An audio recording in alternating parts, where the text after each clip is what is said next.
का new president, ये हमारे senior vice president Faheem Rashid साहब, ये ट्रेजरर इमरान खाजवाल साहब। मेन मोटिव कुछ नहीं है बेटा, आप तो जानते हो कि शहर खास की जो सड़कें हैं, जो आमदरत हैं, वो वही 1947 से जैसी की थी वैसी, ना उनमें कोई वो तब्दीली आई, ना उनमें कोई वो रोड वाइडनिंग का कोई इशू आया।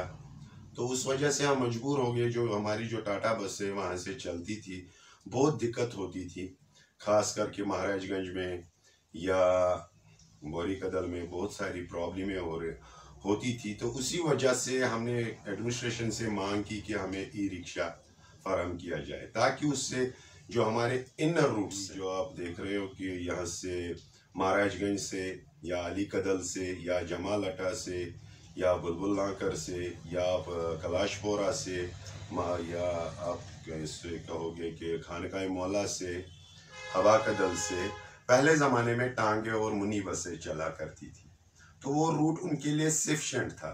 जब से ये टाटा बसें आ गई, इनर रूट से उनको चलने में बहुत दुश्वारी हुआ करती थी। तो इस वजह से फिर हमने एडमिनिस्ट्रेशन से मांग की कि हमें ई रिक्शा, वहाँ ई रिक्शा की सर्विस फराहम की जाए। तो एडमिनिस्ट्रेशन ने वो बात मान ली। हम शुक्रगुजार है खासकर डीसी साहब के भी और आरटीओ कश्मीर के भी और आईजी जो ट्रैफिक हैं उनके भी शुक्रगुजार है। तो उन्होंने वो सहूलियत हमें मौसर की। तो उस वजह से हमें क्या उसमें एक फ़ायदा मिलेगा कि पहले तो दूर दराज से लोग वहाँ आ सकते हैं, शॉपिंग कर सकते हैं और सामान भी खरीद सकते हैं और चहल पहल भी बढ़ेगी। सर जैसे कि यहाँ पर ट्रेडर्स, हमारा जो इशू था कि हमारा ट्रेड खराब होता जा रहा था कि हमारे पास जो गैदरिंग, जो कस्टमर्स की गैदरिंग वो हमारे तक नहीं पहुंचती थी सही तरीके से। तो ई रिक्शा की वजह से हमारे पास वो गैदरिंग अब आने लगी। तो इंशाल्लाह धीरे धीरे वो सब चीज़ें हो जाएगी। अब रहा सवाल आपका कि आप कह रहे हो कि उनके लिए स्कीम, वो तो गवर्नमेंट को देखना है और जेके बैंक को देखना है कि अगर कोई, हाँ, हम उनको जो बेरोजगार नौजवान हैं हम उनको हेल्प कर सकते हैं कि अगर वो ये ई रिक्शा लेना चाहते हैं, हम बैंकों के पास उनके लिए हेल्प करेंगे। उनको अगर फाइनेंस करना होगा या कोई चीज़ करनी होगी तो उसमें हम शहरी खास ट्रेडर्स उनके लिए बहुत हेल्प करने के लिए तैयार हैं। और दूसरी चीज़, अगर यहाँ की इंतज़ामिया है, हमने कल ही सुना कि कुछ इंतज़ामिया ने अपने इंतज़ामिया से अपने पैसों से ई रिक्शा खरीदी है। तो जो बेरोजगार नौजवान हैं उनके लिए वो रखी हैं। उसमें क्या फ़ायदा है, एक तो इंतज़ामिया को भी इनकम होगी और जो ये बेरोज़गार नौजवान हैं वो भी दिन ब दिन कम से कम दिन भर अपनी रोज़ी रोटी का इंतज़ाम कर सकता है। सोची जाएगी जब कोई चीज़ इम्प्लीमेंट होती है तो गवर्नमेंट ने उसके लिए कुछ ना कुछ तो सोचा ही होगा। आपका अच्छा सवाल है ये कि यहाँ तो लाइट की प्रॉब्लम होती है। देखो, अगर गवर्नमेंट को जब ये सर्विस चलाएंगे तो उन्होंने उसके लिए तो कुछ ना कुछ सौदा तो रखी होगी। तो सर्दियों में तो मालूम है, आप भी कश्मीर में ही रहते हो, मैं भी कश्मीर में ही रहता हूँ, ओवरऑल हमारी यहाँ लोड शेडिंग की प्रॉब्लम है। तो उस टाइम प्रॉब्लम हो सकती है, मगर गवर्नमेंट ने तो कुछ ना कुछ सोचा होगा। इंशाल्लाह हमारे डीसी साहब के 7 पॉइंट्स थे, उसमें एक तो संडे मार्केट थी। संडे मार्केट जो हमारे एक तो लाल चौक में चलती है, हम चाहते थे दूसरा और एक संडे मार्केट होना चाहिए या ईदगाह में।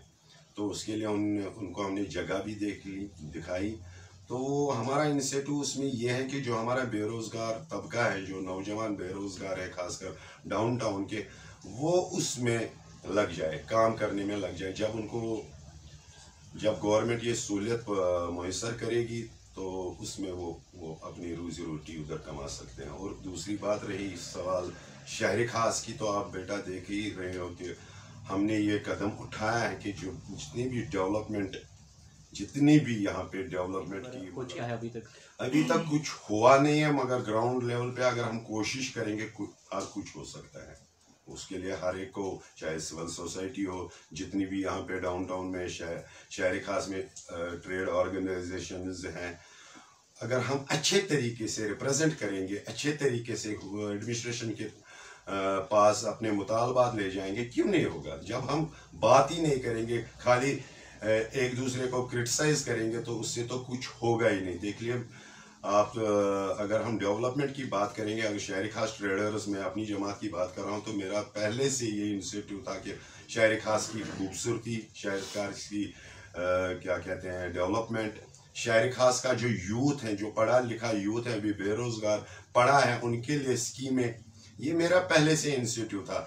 वैसे थे ट्रेडर, मुझे ये सब बातें करनी नहीं थी, मैं खाली ट्रेड रिलेटेड बातें, मगर मजबूरन जिन लोगों को ये काम करना था वो चुपचाप बैठे। आपकी इसी को जैसे कि आपने कहा कि शहरी खास में खूबसूरती की बात की जाए, तो यहाँ पर जो बाबडम में कुछ दिनों पहले यहाँ पर जो हट्स बनाए दिए गए थे, तो उनको आज अगर हम देखें तो बहुत बुरी तरीके से तोड़ दिया गया। तो आप उस हवाले से क्या कहना चाहते हैं? देखो, वो जो टूरिज्म की लापरवाही है, अगर किसी जगह कोई चीज बनाई जाती है तो उसमें उस डिपार्टमेंट को कम से कम देखना है कि ये चीज चल रही है, उधर मत कुछ नुकसान हुआ है, ये नहीं चलो हमने चीजें बनाई बस अब इसकी रक्षा खुदा करेगा, नहीं, वो बात नहीं है। देखो, घर में जब हम कोई चीज लाते हैं, हम जब उसको रोज साफ सफाई करेंगे तभी वो चीज फल भी जाती है और फूल भी जाती है।